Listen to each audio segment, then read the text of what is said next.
রাধে রাধে বন্ধুরা, সুপ্রভাত সকলকে। কেমন আছো তোমরা সবাই? আমাদের গল্পকথার নতুন আরও একটি সুন্দর ব্লগে তোমাদের সকলকে জানাই স্বাগতম।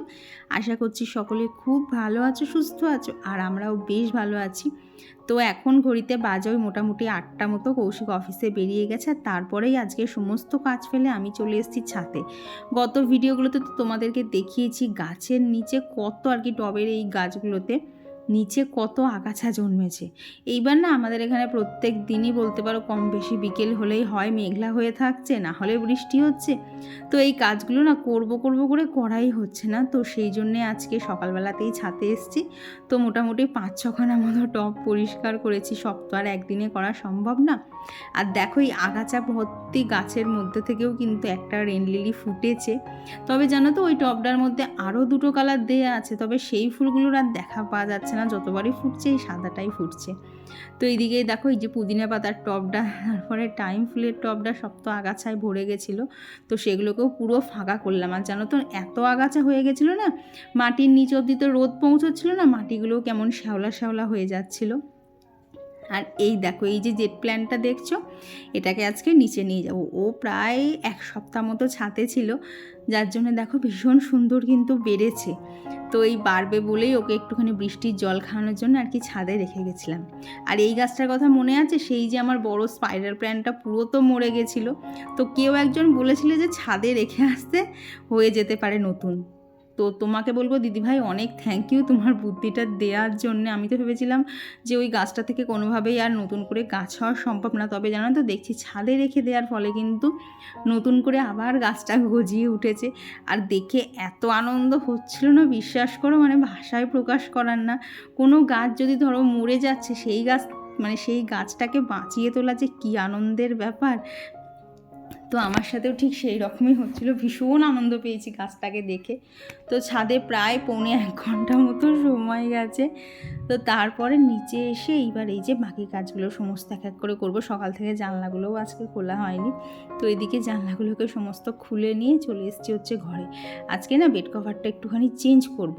সেরকম একটা নোংরা হয়নি, কিন্তু অনেক দিন পাতা রয়েছে। তো আর দেখবে বেড কভার যদি অনেক দিন পাতা থাকে না, কেমন যেন একটা বিছানার সাথে লেপটে লেপটে যায়।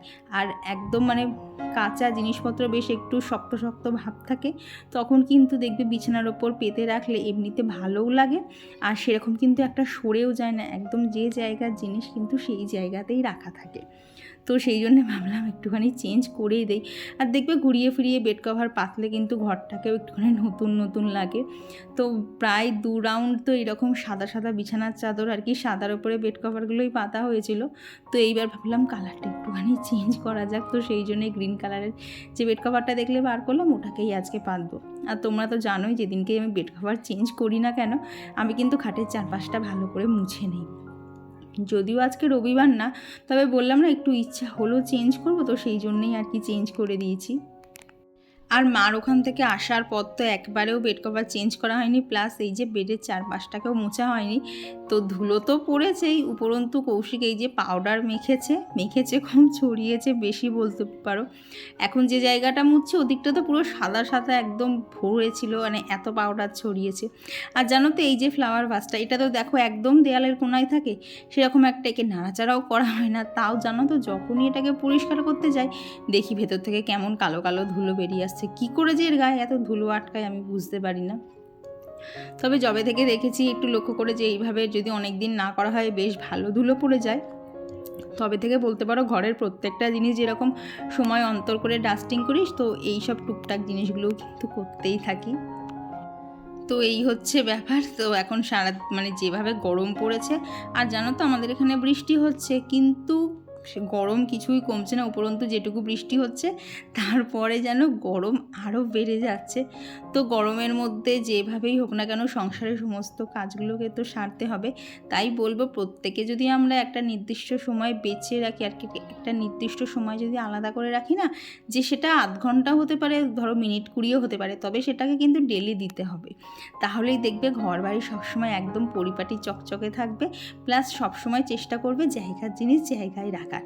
হ্যাঁ, তাহলে তাই বলে বলবো যে আগোছালো কি হয় না, আমারও তো দেখো মাঝে মধ্যে ঘরদোর একদম আগোছালো থাকে, তবে ওই যে একটুখানি সময় নিয়ে গুছিয়ে নেই, তারপরেই তোমরা দেখতে পাও ঘরটা এত সুন্দর একদম নিট অ্যান্ড ক্লিন করা থাকে। আর এখন করছি বলতে পারো আমার সব থেকে বিরক্তির কাজ, সেটা হচ্ছে বালিশের কভার পরানো। কোল বালিশটা তাও বেশ ভালোভাবে ঢুকে যায়, কিন্তু মাথার বালিশগুলোর সাথে এত যুদ্ধ করতে হয় একটুখানি কভার পরাতে গেলে, একদম যেন তো ভালো লাগে না। তবুও অনেক কাজই তো সংসারে ভালো লাগে না, বাট সেগুলোকে তো হাসি মুখে করতেই হবে, কারণ এইসব কাজ তো ফেলেও রাখা যাবে না কারোর জন্যে, আর আমার কাজ আমাকেই করতে হবে। তো চলো বাকি কাজগুলো করতে করতে তোমাদের সাথে বেশ কিছু কমেন্টও শেয়ার করি। তো আমার গত ভিডিওতে আসিফ ফারজানা থেকে ফারজানা দিদিভাই লিখেছো যে দিদিভাই তোমাকে একটা রিকোয়েস্ট করছি, তোমার মায়ের হোম ট্যুর আর বোনের হোম ট্যুর দিও। দেখো বোনের হোম ট্যুর বোন মোটামুটি গুছিয়ে রাখে, সেটা চাইলেই দেয়া যায়, কিন্তু মায়ের হোম ট্যুরটা না মাকে অনেকবারই বলেছি, তো মা বলছে হ্যাঁ হোম ট্যুর কর, আমার কোনো সমস্যা নেই, কিন্তু আমার ঘরবাড়ি আগোছালো, ঘরবাড়ি তোরা দুই বোনে মিলে গুছিয়ে ভিডিও কর, আমার কোনো অসুবিধা নেই, বাট কিন্তু তোরা যদি ভিডিও করিস তাহলে আমার ঘরবাড়িটা গোছানো হয়ে যাবে। কিন্তু সত্যি কথা বলতে অত বড় বাড়িটাকে একদিনের মধ্যে গিয়ে গোছানো ভিডিও করা ভীষণ কষ্টে, তো যার জন্যে আর হয়ে উঠছে না। এবার ধরো এই সপ্তাহে গিয়ে খানিকটা করে এলাম, আবার যে পরের সপ্তাহে যাব দেখবো আবার অন্য কোনাগুলো এলোমেলো হয়ে রয়েছে। আসলে মা তো সময় পায় না, সারাক্ষণ দোকানে থাকে, তারপরে ধরো ঘরের কাজ থাকে, তো মার এই এক্সট্রা কাজ করার একদমই সময় থাকে না। তবে তুমি বলেছো, আমার মাথায় থাকলেও দেখি কবে দিতে পারি। তো এদিকে দেখো ঘরের জানলাগুলো এইদিকে সমস্ত খুলে নিয়েছে, আর দেখলে তো জানলায় কত গাছ ছিল, আসলে যখন তখন বৃষ্টি আসছে তো গাছের জায়গাগুলো বলতে পারো যখন তখন চেঞ্জ হয়ে যায়।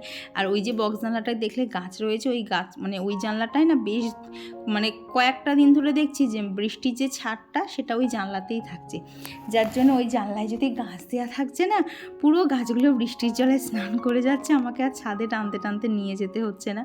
তো যার জন্য বৃষ্টি এলেই যেখানে যা গাছপালা থাকছে জানো তো সব জানলায় তুলে দিচ্ছি। আর এরা যতই ঘরের গাছ হোক না কেন, বৃষ্টির জল কিন্তু গাছের জন্য খুব ভালো, মানে বলতে পারো ওদের একটা টনিকের মতো কাজ করে। তো কম বেশি সবসময় আমি দেওয়ার চেষ্টা করি। তো এইদিকে এই যে বিছানার চাদরটা তুলে নিয়েছিলাম, তো এটাকে আজকে আর কাচবো না, কারণ মেশিনে সেরকম একটা জামা কাপড় জমেনি, তো আরও বেশ কিছু জামা কাপড় জমুক, তারপরেই আর কি সমস্ত কিছু কেচে নেব। তো ওইদিকে ঘরের গাছগুলোতে জল দেওয়া হয়ে গেছিলো, এবার এখন এই দিকের গাছগুলোতে জল দিচ্ছে। আর জানো তো অ্যাগ্লোনিমা গাছটা না, মানে বলেছিলাম না তোমাদেরকে ছাদে রেখে এসেছিলাম, নামাতে ভুলে গেছি, তারপর থেকে দেখছি বেশ কিছু পাতা খয়েরি হয়ে গেছে। তো এখন যথারীতি গাছটাকে দেখতে একটুখানি বিশ্রী লাগছে, তবে আর একটুখানি নতুন নতুন পাতা সারুক, তখনই কিন্তু গাছটা দেখতে আবার আগের মতো হয়ে যাবে। তবে ওই যে ধৈর্য শক্তিটা রাখা, কবে আবার আগের মতো করতে পারবো সেটাই বড্ড কষ্টের লাগে, মানে আমার ধৈর্য থাকে না যে অতক্ষণ অপেক্ষা করবো, মনে হয় একদম ম্যাজিকের মতো হয়ে যাক, ঝটপট গাছটা আগের মতো করে ফেলি। তো মোটামুটি ঘরদোর সমস্তটাই দেখছো দুদিন ধরে পরিষ্কার করছি, তবে কিছু কিছু কোনা বাকি ছিল, তো সেগুলোই আজকে করে নিচ্ছি। তো এদিকে বেড টেবিলের কভারটাও তুলতে গিয়ে দেখি বেশ কালো হয়েছিল, এই কদিন সেভাবে চোখে পড়েনি, তো চোখে পড়ার সাথে সাথে ওটাকে তুলে দিয়েছি। আর জাস্ট টিভির আশপাশটা মুছলেই কিন্তু মানে মার বাড়ি আসার পর থেকে ঘরের যে আগোছালো অবস্থা ছিল সমস্ত কিছু ডাস্টিং ক্লিনিং করে একদম আবার আগের মতো করে ফেলা। দেখবে আমরা মেয়েরা সংসার ছেড়ে কোথাও যেতেও পারি না, আবার যদি অনেক দিন একই জায়গায় থাকি মনে হয় কোথাও থেকে ঘুরে আসি, আবার ঘুরতে গেলে নিজের বাড়িটার জন্য নিজের ঘরটার জন্য চিন্তায় পড়ে যাই, সব ঠিকঠাক আছে তো, গেলে আমাকে কত গোছাতে হবে, কত দিক ঠিক করতে হবে। আসলে বলে না সব কিছুই একটা সেই মানে টানের মতো কাজ করে, যেখানে মানে এগুলো বলতে পারো এমনই একটা টান, এই টানের ডাকে সাড়া না দিয়েও থাকা যাবে না, আবার মাঝে মধ্যে একঘেয়ে বিরক্তও লাগে। তো তো আর আমার গত ভিডিওতে লোপামুদ্রা দিয়ে কমেন্ট করেছো, খুব ভালো লাগলো। কাল পুরোটা দেখা হয়নি তাই কমেন্টও করিনি, কিন্তু আজ পুরোটা দেখলাম, খুব ভালো লাগলো। থ্যাংক ইউ দিদি, যে একদিনে দেখতে না পারলেও দুদিন ধরে হলেও পুরো ভিডিওটা দেখেছো, অনেক অনেক ধন্যবাদ তোমাকে। আর কমেন্ট করেছো বিউটিস মেকওভার লাইফস্টাইল থেকে দিদিভাই, তো দিদিভাই লিখেছো খুব ভালো লাগলো আজকের পুরো গোটা ব্লগটা। থ্যাংক ইউ দিদি। আর রিয়া বিশ্বাস দিদিভাই লিখেছো তোমার ভিডিও সবসময় দেখি, আমার খুব ভালো লাগে। Thank you Riya. আর কমেন্ট করেছো সিম্পল হাউসওয়াইফ আইডি থেকে দিদিভাই, আর বিশ্বজিৎ সরকার আইডি থেকে দিদিভাই কমেন্ট করেছো তোমার ভিডিওর আশায় বসেছিলাম, খুব ভালো লাগে তোমার ভিডিও, তোমার কাজগুলো দেখে আমার খুব এনার্জি লাগে, আমার নাম নিও দিদি। এই দেখো তোমার কমেন্ট আজকে পুরোপুরি পড়েছি। তুমি যদি আজকের ভিডিওটা দেখে থাকো অবশ্যই কমেন্ট করে জানিও। আর কমেন্ট করেছিল রাখি দিদিভাই, তো রাখি দিদিভাই লিখেছো তোমার ভিডিও আমার অল টাইম ফেভারিট। জানি গো দিদিভাই, প্রত্যেকটা ভিডিওতেই বলতে পারো যদি আমি 10টা ভিডিও ছাড়ি 9টা ভিডিওতে তো তোমার কমেন্টটা আমি পাবোই। আর এই জন্যই বলতে পারো তোমাদের কিছু কিছু জনের নাম এমন মুখস্থ হয়ে গেছে না, তোমাদের কমেন্ট যদি না আমি ভিডিওতে না পাই না, তখন আমারই সত্যি কথা বলতে মনটা খারাপ হয়ে যায়। তো এদিকে কাজ টাজ করতে করতে দেখো সমস্ত ঘরটার একদম পরিষ্কার করে নিয়েছি, তবে না এখনও ঘরটা মোছা হয়নি। আসলে স্পিন মপটাতে না আমার একদম চার্জ নেই, তো মপটা চার্জে দেওয়া আছে, চার্জটা পুরোপুরি হোক তারপর পরে এসে ঘরটাকে মুছে নেব। আর এদিকে তো সমস্ত কাজ সারতে সারতে প্রচণ্ড খিদে পেয়ে গেছে, তো ভাবলাম নিচে এসে চটজলদি একটু খিচুড়ি বানিয়ে নেওয়া যাক। তো ওখানে চাল ডাল একসাথে ধুয়ে নিয়েছি, আর এদিকে সবজির মধ্যে গাজর, রাঙা আলু, কুমড়ো, পটল আর একটুখানি লঙ্কা নিয়েছি। জানো তো ভেবেছিলাম মটরশুঁটি বার করবো, কিন্তু রান্না করার সময় একদম ভুলে গেছি। তো এই চটজলদি খিচুড়িটা আজকে বানাবো আগারোর এই মাল্টিকুক কেটেলের মধ্যে। এই কেটেলটার মধ্যে বলতে পারো ফ্রাই করা ছাড়া সমস্ত আইটেমই কম বেশি কিন্তু ভালোভাবেই বানানো যায়। আর এটার একটা সুবিধা বলতে পারো, এটা কিন্তু ওভারহিট হয়ে গেলে কিন্তু একটুখানি হলেও এটা বন্ধ হয়ে যায়। তো কেউ যদি নিয়ে থাকো এই বন্ধটার জন্য একদমই ভয় পাবে না, কারণ এর একটা নির্দিষ্ট টেম্পারেচার আছে, যার কারণে বলতে পারো খাবার রান্না করার সময় যদি মনেও না থাকে যে তুমি কেটেলটা অন করেছো, অফ করতে মনে নেই, তাতেও কিন্তু খাবার পুড়ে যাওয়ার একদমই সম্ভাবনা থাকবে না, কারণ এটা একটা নির্দিষ্ট টেম্পারেচারে গেলে অটোমেটিকই অফ হয়ে যায়। তো এদিকে দেখো সব সবজি ডাল দিয়ে একেবারে বসিয়ে দিয়েছি, কারণ প্রচণ্ড খিদে পেয়েছি, যত তাড়াতাড়ি রান্না হয় তত তাড়াতাড়ি খেতে পাবো। তো এই মাল্টিকুক কেটেলটা জানো তো এত সুবিধা হয় না ছোটোখাটো রান্নাগুলো করতে। দেখো একদম অল্প জায়গায় কিন্তু খুবই ঝরঝলদি খিচুড়িটা আমার হয়ে গেছে।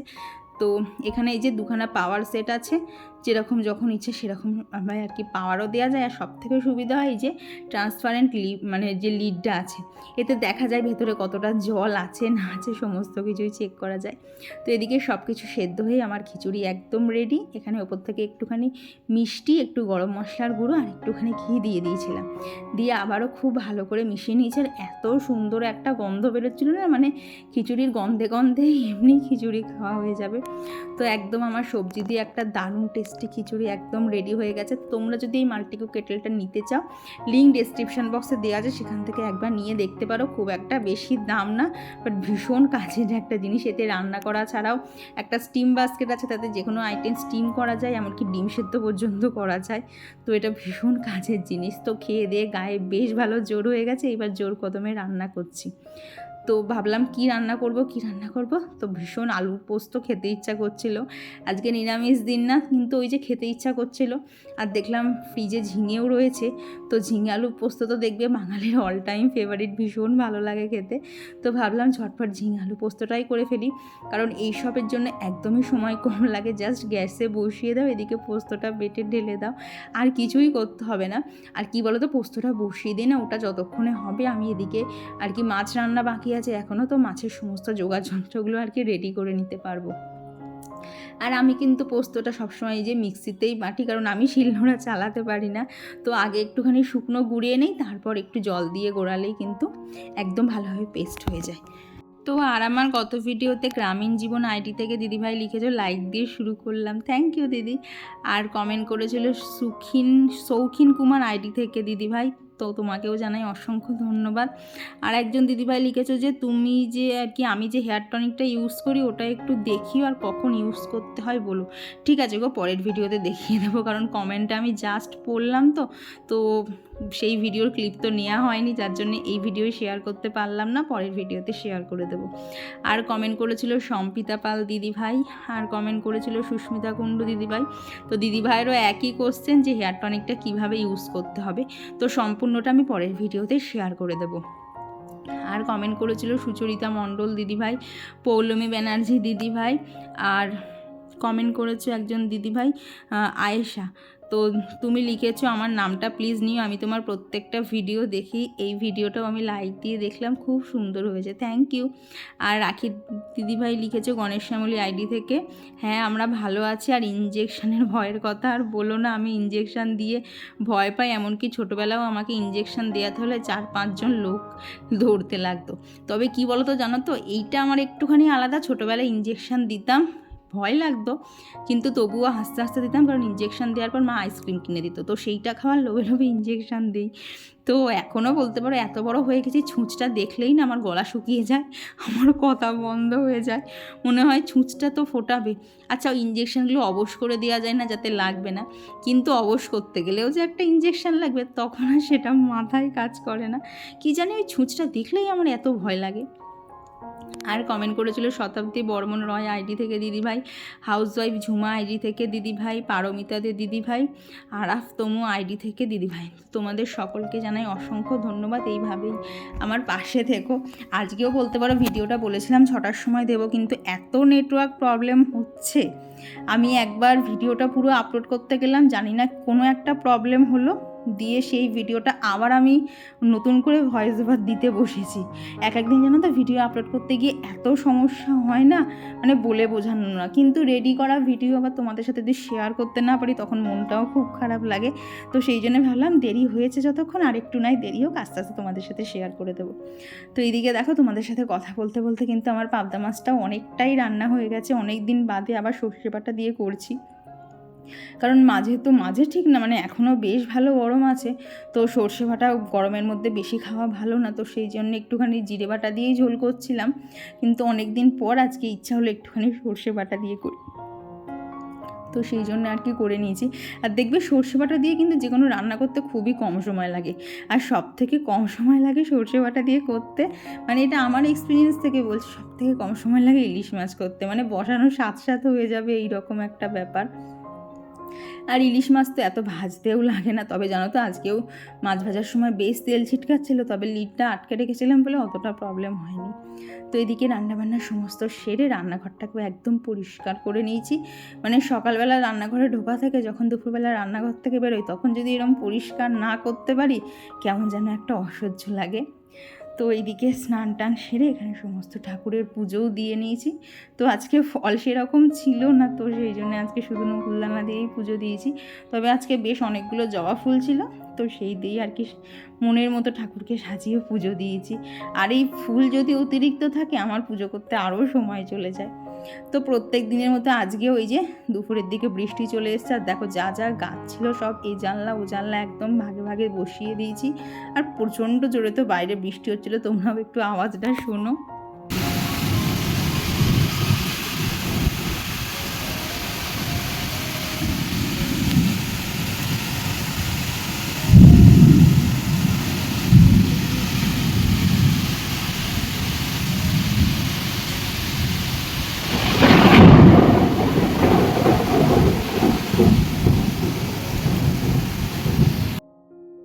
আর এদিকে বৃষ্টি তো ভালোই হচ্ছিল, তবে তার মধ্যে আজকে একটা জিনিস লক্ষ্য করলাম, দাঁড়াও তোমাদেরকে দেখাচ্ছি। গতকালও লক্ষ্য করেছিলাম, বাট কোথা দিয়ে জলটা ঢুকছিল ঘরে সেটা বুঝতে পারছিলাম না, বাট আজকে ভালোভাবে লক্ষ্য করেছি। এই দেখো বাইরে যে এসির পয়েন্টটা করা হয়েছে সেখানে তো হোয়াইট সিমেন্ট লাগানো থাকে, কোনো কারণে হয়তো হোয়াইট সিমেন্টটা একটুখানি খারাপ হয়ে গেছে, তো সেই ফাঁকাটা দিয়ে একদম টপ টপ করে জল পড়ে এখানে জানলায় পড়ছে, মেঝেই পড়ছে, আর এই ছিটকানোর চোটে একটু আদ্রু বেড কভারটাও দেখছি ভিজে গেছে। তো সমস্ত কিছু থাকা সত্ত্বেও দেখো ঘরে জল পড়া কিন্তু আটকানো যাচ্ছে না। তো আজকে এই জিনিসটাকে উদ্ধার করা হয়েছে, এবার মিস্ত্রিদেরকে ঠিক করতে হবে। তো এরপর সন্ধেবেলা সন্ধে টন্ধে দিয়ে জানো তো আজকে প্লেন মুড়ি চেনাচুর তার সাথে আচার দিয়ে মেখেছিলাম, এত সুন্দর খেতে লাগছিল। ওই মুড়ির সাথে মাখার জন্য দেখবে যে মিক্স আচারগুলো কিনতে পাওয়া যায় না, তো সেটাই নিয়ে আসা হয়েছিল, ভীষণ ভালো লাগছিল খেতে। তো খেতে খেতে এই যে একটুখানি টিভি দেখছিলাম। তো এখন এই যে কৌশিক বাড়ি আসার আগ অবধি দিয়ে টিভি দেখাও চলবে, আমার এডিটিংও চলবে। তো চলো এই ভিডিওটা এখানেই রাখছি, তোমাদের কেমন লাগলো ভিডিওটা অবশ্যই জানিও, ভালো লাগলে প্লিজ একটা লাইক করে দিও। তো এই ভিডিওটা এখানেই রাখছি, টাটা সকলকে।